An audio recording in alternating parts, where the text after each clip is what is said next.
What's up, YouTube? Alright, everybody wanted to get a look around of the LS BMW.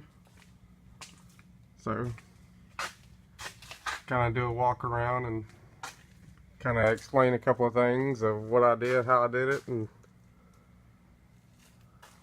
what to look out for, what maybe was the hardest.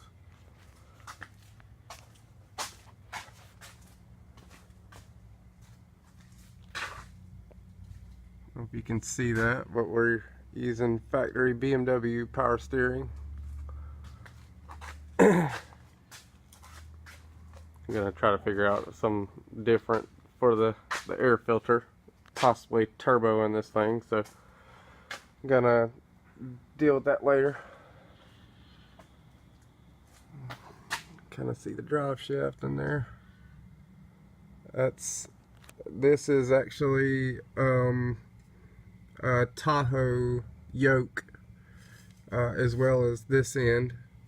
It just cut the front half of the BMW constant velocity unit off, and it's going all the way back to, you got the carrier bearing steel, which I didn't really like the way the inside of it was really thin, didn't really carry the bearing very well, so we put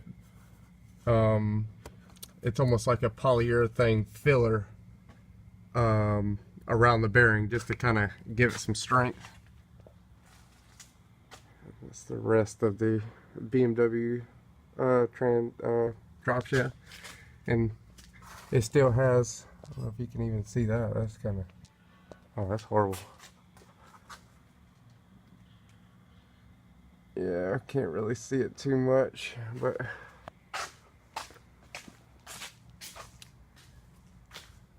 yep, there she is. It took me almost a year to build it. That's not constant building. That's kind of off and on. And within that year, kind of started my own business, and things had to kind of stop on this because it was tying up a little money that I should have put elsewhere.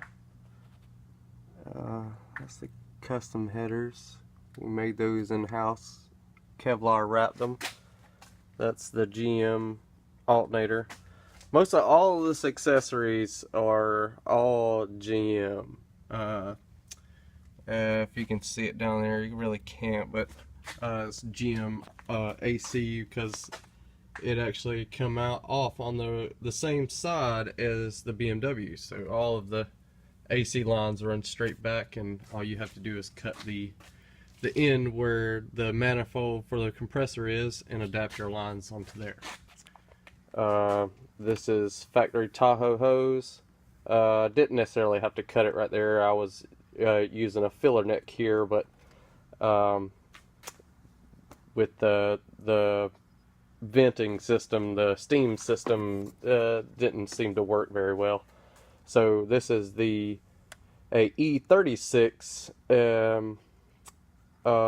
degas tank off of where the typical it would be here on the side on the E36.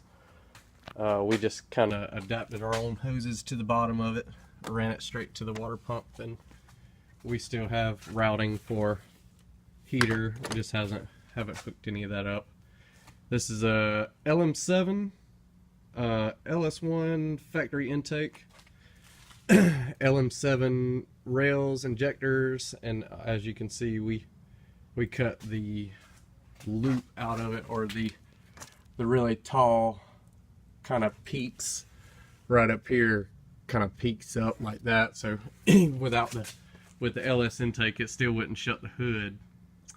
The only fan we're using is a push, and it's actually the condenser fan for the E46. The GM PCM kind of tucked away right here. Some 3 Series have ABS and some don't, which ABS pump is tucked off in here in the little section. We opted to keep ABS because we just like it to be a street car, so being rain, ABS, it's just good to have it. right up under this unit. I don't know if you can see it all that well, but most of all of the wiring actually goes up under this. And you can actually see the throttle body box. And right there where my finger is, there's actually two relay boxes or fuse boxes back there that we link the main power, one of the main powers, big battery power basically, to the main terminal of switched. One's switched and one's actually main power, so we wouldn't have to determine which fuses are which in there. So if anybody were to buy the car from us, most of all the fuses that make the engine run and function are right under there. And it's still tucked away, which is nice on the rain guard. It kind of drips right there, right off to the side of it, so it doesn't hit any of that. As you can see, it still uses a factory hood and slams shut. Like, don't have to worry about anything hitting. This is actually 535, or I believe it's a 535, or it may be the that twin turbo model. What is it? The 330 or something like that. 330i. But yeah, they're 2010 series wheels. Ooh, we just kind of swirl dip them.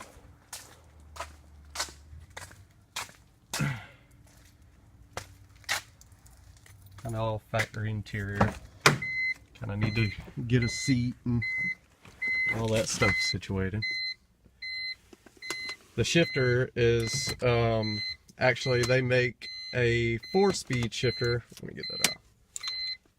A 4-speed shifter for E46, which at the time I couldn't find it, so we done a E36 4-speed shifter with the stock console. It actually moved it over probably about an eighth of an inch or a little bit more, but just enough to where it wouldn't move back and forth. So basically what it does is it wears a little hole in here, but you can get the 4-speed shifter for the E46 and it should work fine. But what you have to do is the shifter linkage, the lever on the transmission itself, if you look where the pin is that you snap the cable onto, you have to slice it up and take that little ball peg out and slide it up the shifter lever. So what that does is it's kind of like making a short shifter for a Honda Civic. So what you do is take the pendulum and you're dropping the shifter lever down the pendulum. So basically what you're doing, since this is a only a 4-speed shifter, it only has positions for the 4-speed for the E36, but only room for the 46, or excuse me, 36 to 46. So what you have to do is, it takes 2 people.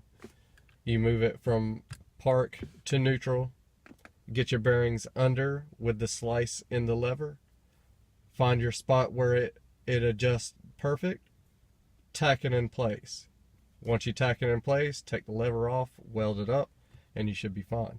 That way you can actually use a stock looking unit. You don't have to get one of them really bulky big Cheetah BS's, or one of the big BM shifters, because I honestly don't like those things, and they're really expensive and for how crappy they are. And no offense B&M or Cheetah, but y'all got to figure out something else for a cheaper alternative. But yeah, we're still using all factory gauges. I don't have the reluctor hooked for the RPM gauge, so the RPM gauge doesn't work. Now you can do a CAN messenger. They sell them on eBay. They change a analog signal to a CAN message. So basically they do it for a lot of the newer vehicles for any type of swap or anything for gauges, RPMs, CAN, instrument cluster, or what have you. But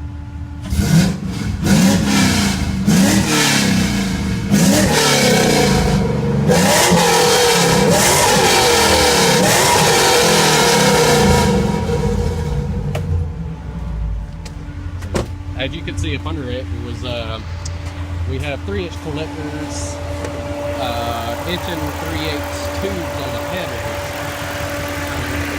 Inch and 3/8 tubes to 3-inch collectors to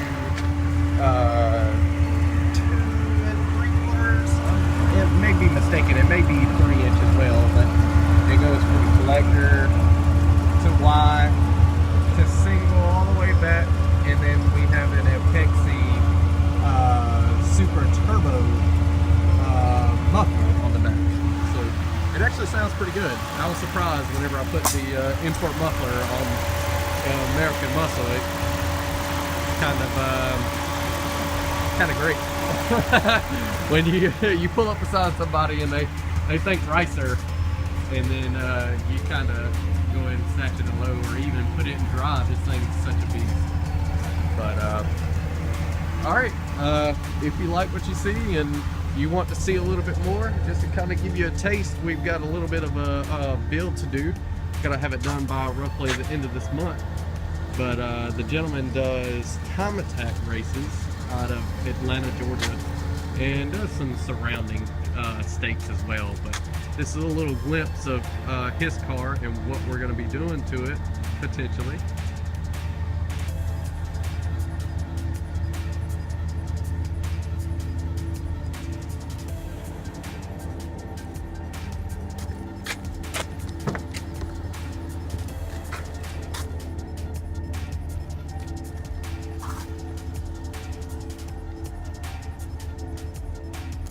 Very clean. Very clean. So we're actually going to be doing stage 2 cams. We're going to be rebuilding stage 2, I believe. MT82 transmission, rear end cooler, valve springs. Just kind of getting it ready for the season starts. This gentleman, he's in the military, and he just likes to have his stuff done whenever he gets back. He likes to just have some track time, some seat time when he comes back instead of working. So he seems to put the fate of this beauty in our hands. So if you like to see the build coming up on this thing, please hit the like, subscribe, and until next time, thanks.